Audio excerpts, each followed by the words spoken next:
A critical part of being prepared for whatever you might face in a given day is knowing what you have on your persons as you're out and about doing your normal day-to-day activities. We can have bunkers and bug out bags and everything else, but those things are kind of the exception to the rule. What you carry on yourself every single day, that's what really matters. Let's get into what I'm carrying right now. Hey, welcome back to another episode of TheOneRow. My name is David, and today we're diving into everyday carry. I've talked about before what my everyday carry is, but if you are really into preparedness and you're constantly trying out new gear and new things like I am, your everyday carry constantly changes. And well, I wanted to update you on what I'm carrying every day. So before we get into it, if you end up enjoying this video, please smash that like button, subscribe to the channel if you haven't. And if you enjoy this kind of content, come check out our live streams. We hold them most Sundays at 9 o'clock Eastern, where you can visit with me. Sometimes my wife is with me, and we just kind of have conversations, or we'll present a topic and really try to interact with all of you, and it's pretty fun. So check that out, Sunday at 9 o'clock Eastern time. But before we actually get into the bag proper, let's talk about what's in my pocket. So I'm one of those people who I tend to wear gym clothes all the time. I work from home, so on a day when I'm running errands, it's literally like I get up, put on my gym clothes, that's what I wear for the day. Now, if I have some kind of a meeting, or if I have something I need to do where I dress up a little bit nicer, maybe I put on jeans or slacks, button-ups, shirt, whatever the case might be. But by default, I'm in gym clothes. Well, and the problem with gym clothes is it tends to be hard to carry a lot in gym clothes because they're just not made to carry weight. And they are also not very good at carrying a firearm. So I tend to default to this, which is a sling bag of some kind. And this is actually new from the last time that I filmed this topic. So I'll tend to have some things in my pocket, and then I'll have some things in my sling bag. Now, one of the critical things about using off-body carry for a firearm, like a bag like this, is you actually have to have it on you. That's like the first hurdle. Believe it or not, if you want to use a firearm for self-defense, you have to have the firearm on you when the thing happens that causes you to make you defend yourself. So if you've left it in your car because you just didn't really want to carry it in the store, well, I don't know what to do. You can't use your firearm at that point. I'm constantly trying to find the optimal system so that that bag is comfortable to carry. It's on me in the store, and that way I am prepared in case something does happen. But before we get into the bag, let's talk about what's in my pockets. First, my phone. Just an iPhone. This is a 16 Pro. Haven't upgraded to the 17s yet, probably upgrading fairly soon. Usually inside my phone, I don't right now because the government shutdown is hurting a lot of us here in the Northern Virginia area. And so normally I have usually a $20 or $50 bill stuffed between my phone and the case as backup cash, but well, that cash isn't there. So it's just a phone right now. And then I normally have in my left pocket, I have a flashlight. This is the flashlight I carry on the daily right now. This is a ThruNite Archer Pro S. I really like this handy little flashlight. It's a little thicker than some of the pocket flashlights. However, I love the capability, and it's still not too big for me personally.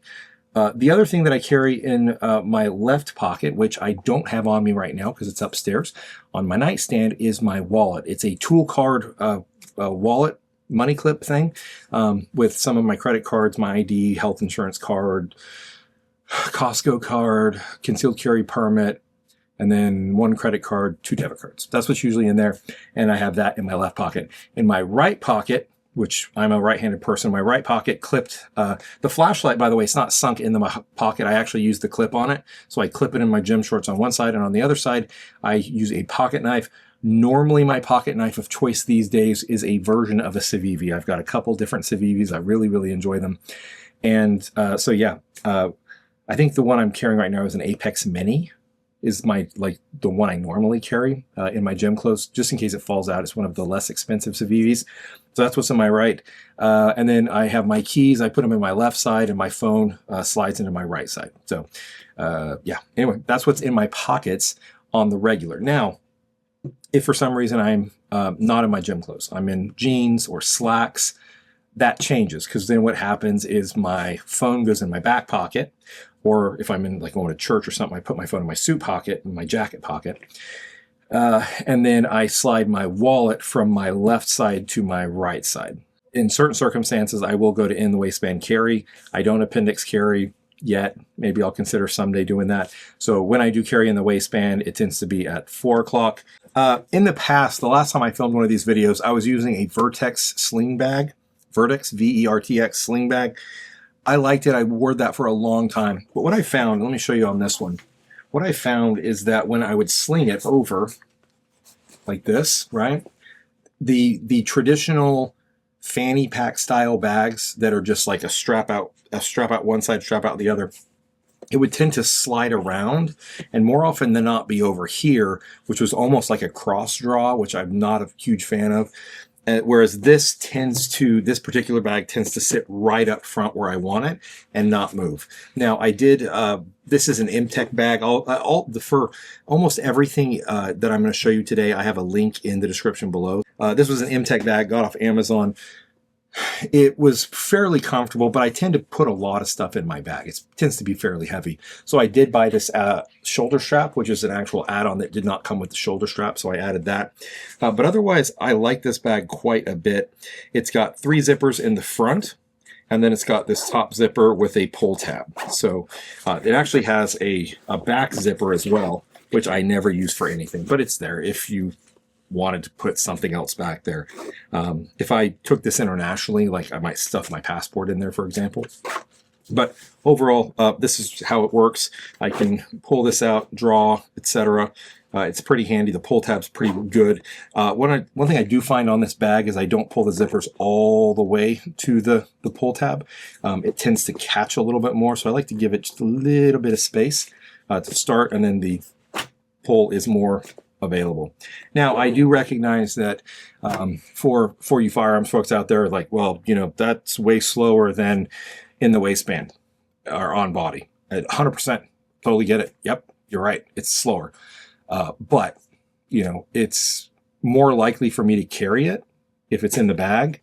I'm more likely to have it than it is if I'm going to do an in the waistband with my gym shorts, because the gym shorts just tend to collapse and it's hard to retain a firearm in gym shorts. I know there's ways around it. I know there's ways to do it, but this is what works for me.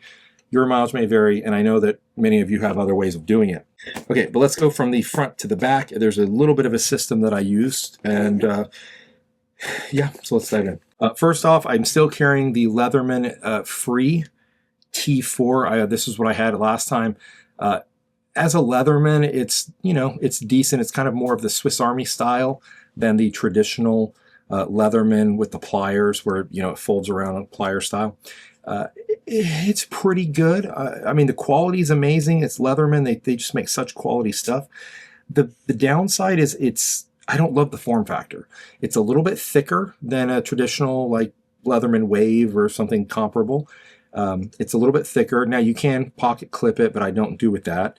It does have a good set of tools, but no pliers, which would be nice to have. So this might get swapped out when I got some more cash with like a Leatherman Wave. That tends to be my default Leatherman that I tend to really go to and enjoy. Then moving on, I have a backup flashlight. This is just a Streamlight Macro Stream, USB charging. It's a pretty good flashlight, not going to complain. I much prefer the ThruNite Archer Pro to the Streamlight. I like to have both just in case. This is obviously always on me, but if I can take this, obviously I have wife and kids, and very, very frequently they're with me. So if we were ever in a situation where we were using flashlights, being able to take a flashlight and hand it to somebody else is an optimal solution. And what else is in this front pocket? I have a lighter. It's a USB charged electric lighter, plasma lighter, whatever they're called. And I don't really use lighters. You know, I don't smoke or anything. So it's just kind of there if I need to start a fire or light something. All right, diving into the next pocket back, we have some cordage with a basic metal compass, nothing particularly fancy. This compass was like 25 bucks on Amazon. It is metal, not plastic, although I believe the glass, I can't tell if that's plastic or glass.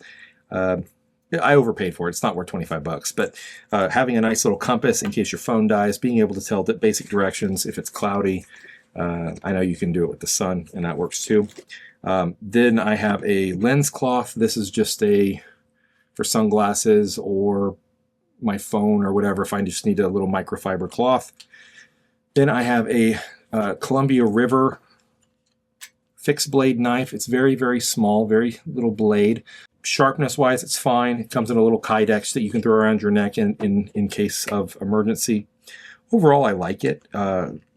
Being able to have the capabilities of a fixed blade instead of just having my pocket knife. Also in here, I have some dude wipes. You can never have just 4 dude wipes right now. That's constantly in flux, as you might imagine, because dude wipes are eminently useful. I've got some chapstick. All right, diving into the next one, we have some other stuff. Now we're getting to the first aid part of the bag. I have a rat tourniquet. Now, a rat's tourniquet, excuse me. One of the downsides of rats is because they're so narrow compared to a cat tourniquet or even a SWAT tourniquet, they tend to cause more tissue damage. So they're not advised. I would rather have a cat tourniquet on my persons, but this is a lot smaller. So I know there's one company that makes a mini cat tourniquet, which I would love to get a hold of, but every time I go to their website, they're sold out. So maybe I'll upgrade at some point. My thought is that most of the time I'm using this particular bag, I'm in civilization, right? This isn't out in the woods. This is somewhere where there's first aid, emergency, EMTs, 911. Within a 10, 15 minutes, you get responses most anywhere that I am on a daily basis. So if for some reason I did have to deploy the rat's tourniquet, we would be literally within 10, 15 minutes of an ambulance and hospital medical care. So it's not like I'm relying on this as a tourniquet for hours, right? So the risk of tissue damage is there. Totally understand it. This is better than nothing. And it's a sacrifice that I made so that I have something versus nothing in this particular bag. Now, some of you would say I have plenty of room in here for a cat tourniquet, and you're probably right. So maybe I'll upgrade at some point. This is a pill container with some painkiller. It has, what's in here right now? It's got Advil, it's got ibuprofen, and it's got aspirin. I've got 2 feet of quick clot. It's just handy to have if there's ever any kind of trauma. It's only 2 feet, so it's not a lot of quick clot. But again, I'm not in a battlefield. I'm not in the middle of the woods with this bag, right? So it's just simply keeping somebody alive until the ambulance gets there, which again, 10, 15 minutes. For little boo-boos, I've got some New Skin liquid Band-Aid, which my wife converted me to since we've been together. And then I've got some Sunbum, which is 30 SPF sunscreen. Now diving into the fun part of the bag, as some would say. This is the pew of choice these days, what I'm carrying. And so in here, there's that and this. Now I do, they are secured with Vertex Tactigami, I believe is what they're called. There's a holster and then a pistol holster and a magazine holster there. So I've been using those for a very long time, and it's seem to work just fine. They don't move, they don't slide, they just Velcro in. This has Velcro just right here. A strip of it across, which I just attached to, and everything's been really fine. So what do I have? This gun has been cleared before I started filming. It was cleared, and the magazine is actually over there with the round that was in the chamber for filming purposes. What is this? This is a Canik MC9 Prime. Really, really like this thing. The optic on here is a Vortex Defender CCW with the closed emitter. I recently got that and I've upgraded to it. I'm a huge fan of the closed emitters now. This gun is awesome. The trigger is fantastic. The feel in my hand is amazing. The grip texture is aggressive but not overdone. It comes with a magwell. The trigger is the best production trigger that I've shot. Now I've never shot a 2011, so I know those things are amazing and everything else. But for a defensive carry pistol under $1,000, the trigger on this is hard to beat. This trigger is better than a lot of the aftermarket triggers that I've gotten for Glocks, and a spare magazine. So this is the magazine that was in it. This is the spare. So this one is what, 17 rounds? So 17 plus 1, which is right here, which from when I cleared it. So 17 plus 1 plus another 17. And that's what I carry every day, guys. It's worked for me. This bag has been fantastic once I added the shoulder strap. It takes the weight of this stuff very, very well. But with all that said, I do have to ask, what am I missing? Now, a lot of you don't like the sling bags, totally understand it. Some of you go more minimal than I have, but what things am I forgetting that you would highly recommend that I have? Would love for you to leave a comment below. Let me know how I can improve, because, well, we're on this journey together. I am on YouTube making videos, but I do not claim to be an expert in this stuff. I'm just on this journey with all of you, doing the best I can to be as prepared as I can for whatever life throws at me.